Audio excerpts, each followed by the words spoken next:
Hello children, I'm Gurpreet Sikand here and I'm here with a short video lecture for you all for English from your English book, First Flight. We'll take up Dust of Snow by Robert Frost in this lecture. And I request you all to kindly make up the best of this facility being extended to you people so that you don't lose out anything even when you are back home due to COVID-19. Right? Okay, so we'll take up Dust of Snow by Robert Frost in this lecture today. When going gets tough, the tough gets going. That's a common saying, and we all know about it very well. But the question arises, what gives the toughness to a person? What makes a person going even during the tough times? It's a toughness of the mind, body, and soul that keeps us going. It's a loving gesture, a pat on the back, company of a good friend. Okay, maybe watching a good movie, reading a good book, anything which you love to do. If not that, maybe the singing of a bird outside your house, maybe the company of a pet back home, anything can help you out to bounce back to life after any difficult condition. Life must go on. We must move ahead. Things must move on and on in life.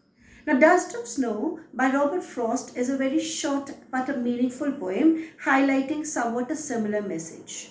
Frost, we all know, was a famous American poet. He is well known for his poetical works, which have extensive use of symbols in them. Symbols conveying profound truths of life. Now, what are symbols? Symbols are objects, they can be things, they can be uh, any creature around you which can be used to signify something. It can be a color also. White is a color which symbolizes peace. So white does not mean peace, but white is used as a symbol of peace. Dove.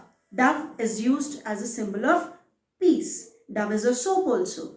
But we don't you indicate dove, we don't refer to dove soap as a symbol of peace. Dove, a bird, is a symbol of peace. Right? Red is a color which symbolizes danger.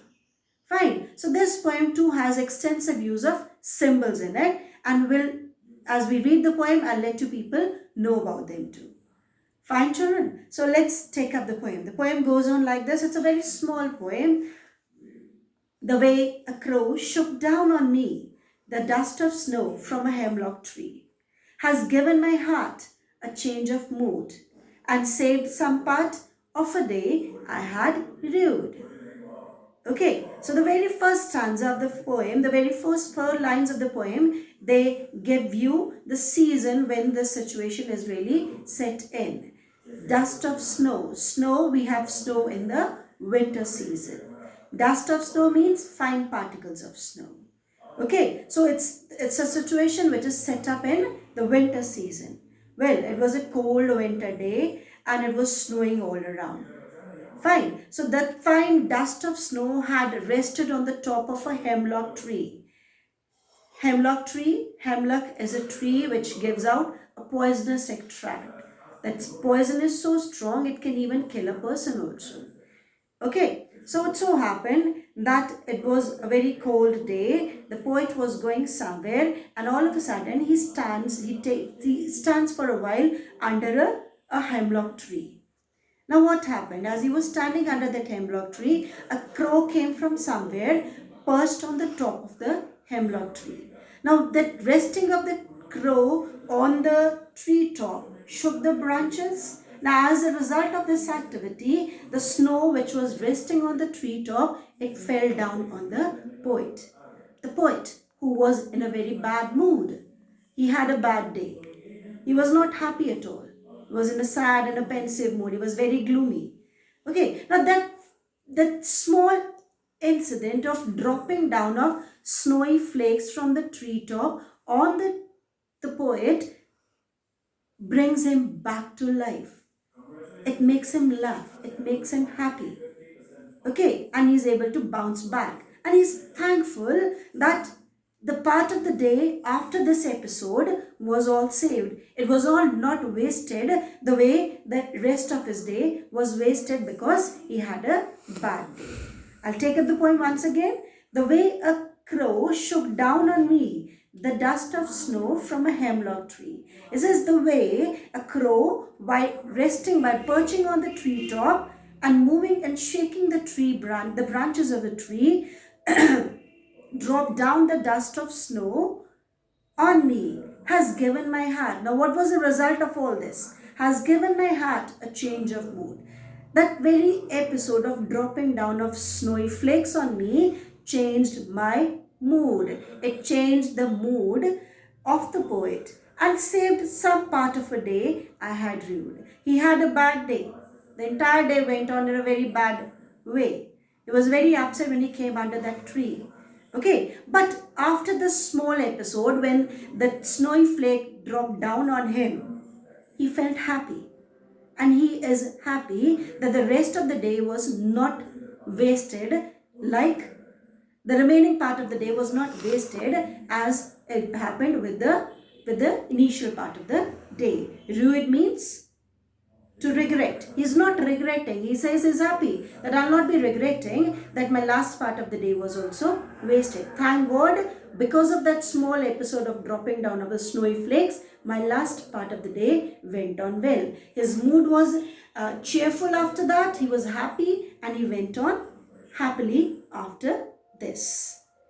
Alright, now this poem has, I've already told you, has wonderful use of symbols in it. Now if you go by the first stanza, you've got a mention to a bird, crow there. The way a crow is black in color. Black is a symbol of gloominess, sadness and happiness. It's not has any auspicious associations to it.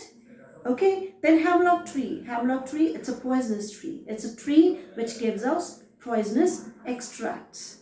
Clear? So you have two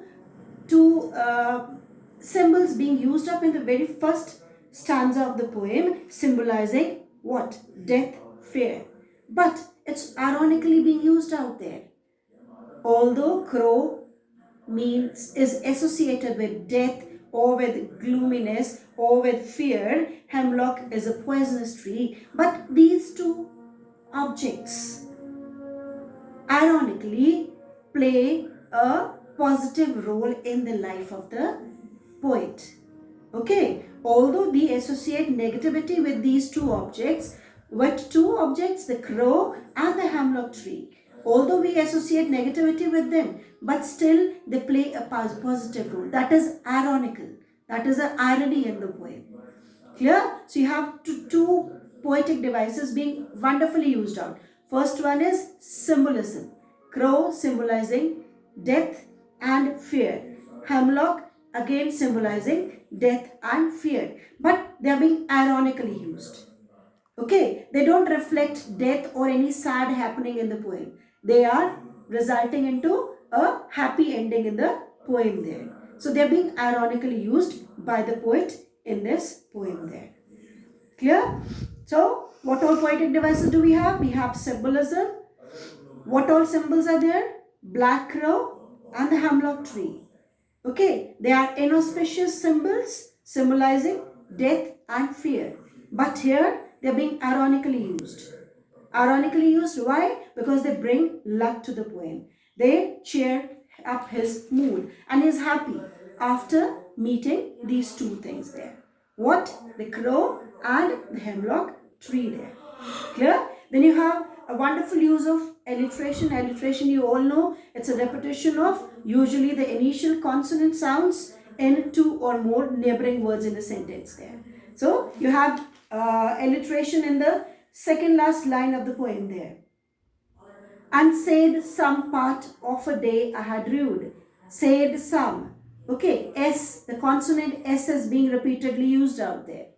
So you can mark out your alliteration, that's in the second last line of the second stanza. Then you have crow and hemlock tree. They symbolize death and fear, but it's an ironical use given out here. Clear? Okay, now along with this, now what do we say about the rhyme scheme of the poem? Now you go by the first stanza. The first stanza ends up with the word crow.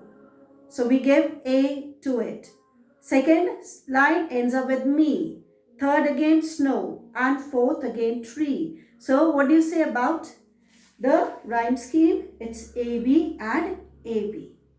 Fine. So this ends up your lecture on dust of snow. It's not the matter of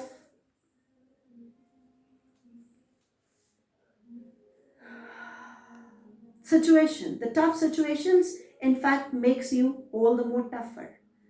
You should not give up even when the conditions go against you. When everything goes against you, there's something which keeps you going, something which bounces you back and helps you fight with the situations and helps you to move ahead in your life.